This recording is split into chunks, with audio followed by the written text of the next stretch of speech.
تو سوال یہ ہے کہ بڑے صغیر میں اسلامی تعلیم کی کہانی آخر شروع کہاں سے ہوئی؟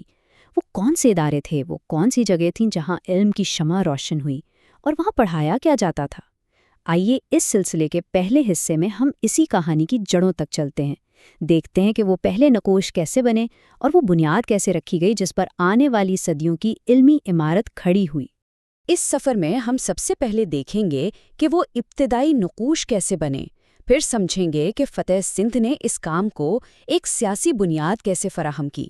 اس کے بعد ان اداروں اور مراکز پر بات ہوگی جو علم کا مرکز بنے، پھر ہم اس دور کے نصاب کا ایک خاکہ دیکھیں گے، اور آخر میں یہ سمجھنے کی کوشش کریں گے کہ یہ سب کچھ آنے والے وقتوں کے لیے ایک مضبوط بنیاد کیسے ثابت ہوا۔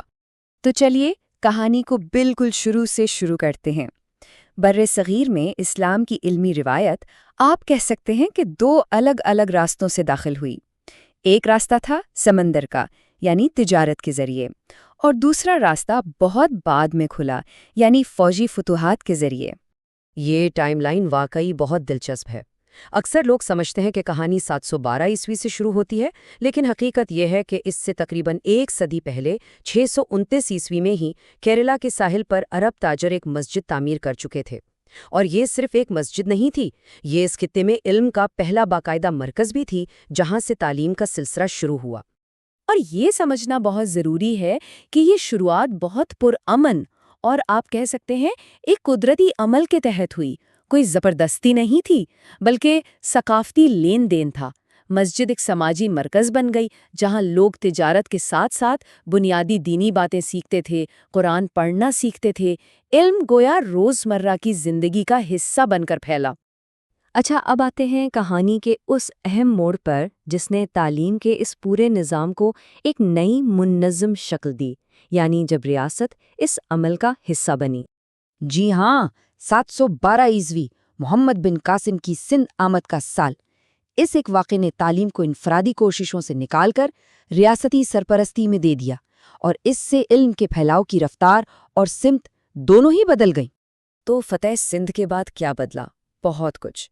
منظم مکتب قائم ہوئے، عربی زبان کو علمی زبان کا درجہ ملا، اور سب سے دلچسپ بات یہ کہ رواداری کی پالیسی اپنائی گئی، یعنی پرانے برہمنی اور بدھ مت کے تعلیمی نظاموں کو چھیڑا نہیں گیا، وہ بھی ساتھ ساتھ چلتے رہے۔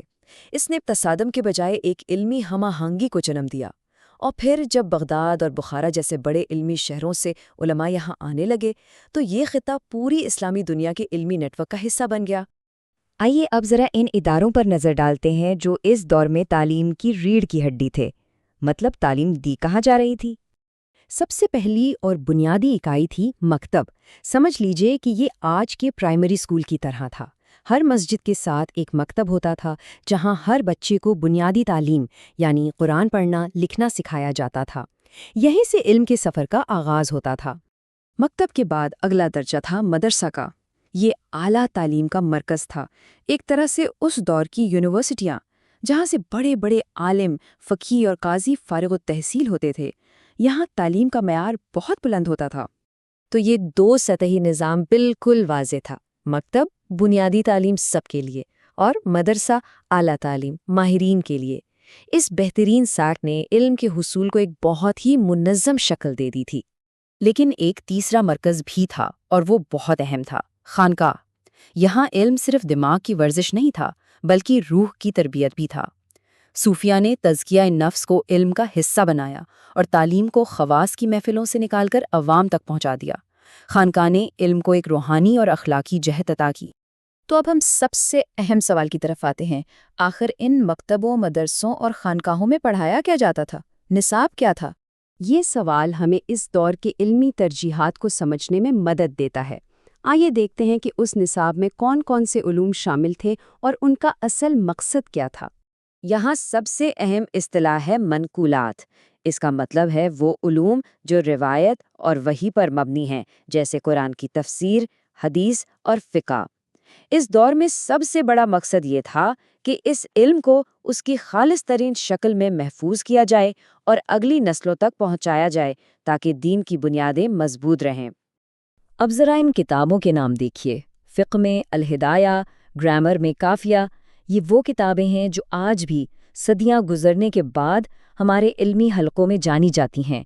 اس سے پتہ چلتا ہے کہ نصاب کتنا پختہ، منظم اور اعلیٰ معیار کا تھا، اور اس کا تسلسل آج تک کسی نہ کسی شکل میں قائم ہے۔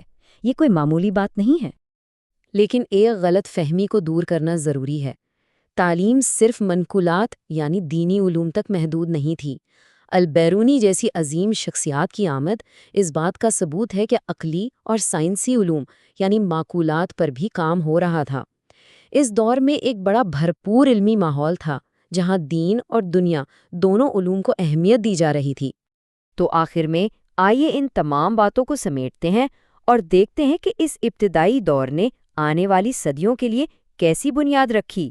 تو اس دور کی سب سے بڑی میراث کیا تھی؟ وہ یہ تھی کہ اس نے ایک مضبوط ڈھانچہ فراہم کر دیا۔ مکتب، مدرسے کا نظام اور منقولات پر مبنی نصاب، یہ وہ بنیاد تھی جس پر آنے والی صدیوں میں تعلیم کی پوری عمارت تعمیر کی گئی، جس میں تبدیلیاں بھی ہوئیں اور نئے اضافے بھی۔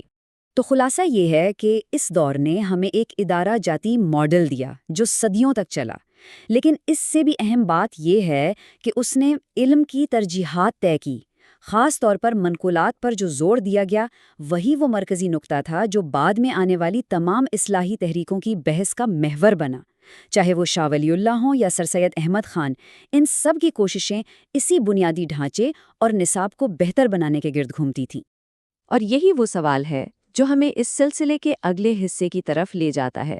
آخر یہ سادہ سا ابتدائی خاکہ کیسے وقت کے ساتھ ساتھ ایک پیچیدہ، متنوع اور عظیم تعلیمی نظام میں تبدیل ہوا؟